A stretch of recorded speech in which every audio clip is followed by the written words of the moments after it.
Welcome back. It's 6:44 on Daybreak on this Friday. We're celebrating Western New York this morning with Western New York's first family of sculptures. Yeah, this week, the latest in a long line of large-scale public sculptures was unveiled in Allentown, continuing a family tradition of bringing Griffiths originals to the people. To me, it's just a dream. A dream that Mark Griffiths gets to carry on a proud family tradition, a tradition that began in a non-traditional way.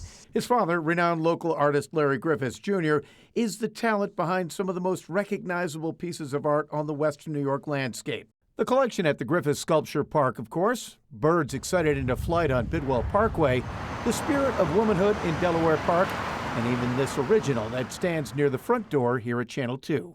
But Larry's path to the world of art took many detours, including World War II, where he fought in the Battle of the Bulge. He came home with the Silver Star and the Bronze Star. Then he started a very successful business, Fantashier Nylons. But the core of the artist was always in him. Mark remembers when his dad decided to give up the hosiery business he started on Niagara Street, buy a Volkswagen bus, pack up the family, and board the SS Leonardo da Vinci, bound for Italy. He studied sculpture in Naples and then Rome and traveled with his family around Europe for 2 years. It was then that he was struck with an idea. He had an accordion, and he was drinking wine and looking at the kids, and the kids were running around and picking wildflowers, and there was geese and ducks and swans. And he said, I've got to make something like this, art and nature together.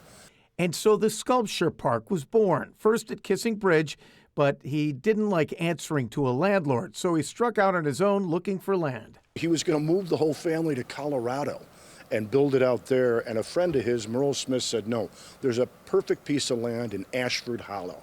And that's where it stands today. Larry was a huge proponent for public art and on several occasions locked horns with then-Mayor Jimmy Griffin. So now, more than 30 years later, another Griffiths stands shoulder to shoulder with another Buffalo mayor, unveiling a huge 5-piece art installation at Allen and Wadsworth.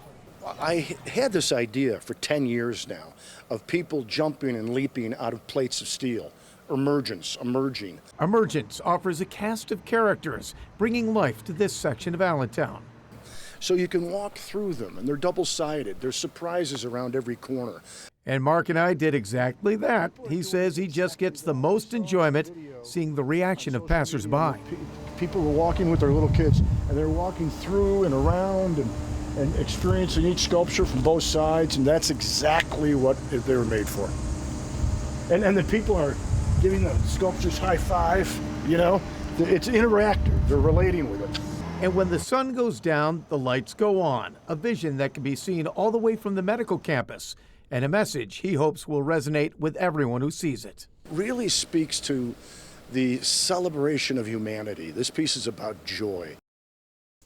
Yeah, and to celebrate that joy, there will be a public celebration tonight at 5:30 right there at the corner of Allen and Wadsworth in Buffalo. But it's just a beautiful piece and a beautiful legacy. I mean, the Griffiths family is just, they're artists throughout. So Yeah, I look forward to stopping by, taking a look. I got to plan it out correctly, though, so they are lit up. You know, we'll crack a little at dusk. So we're looking, what, 9 o'clock, right? might have to bide your time in Nietzsche's for a little bit. And, you know. Bad, not a problem. Okay. Well,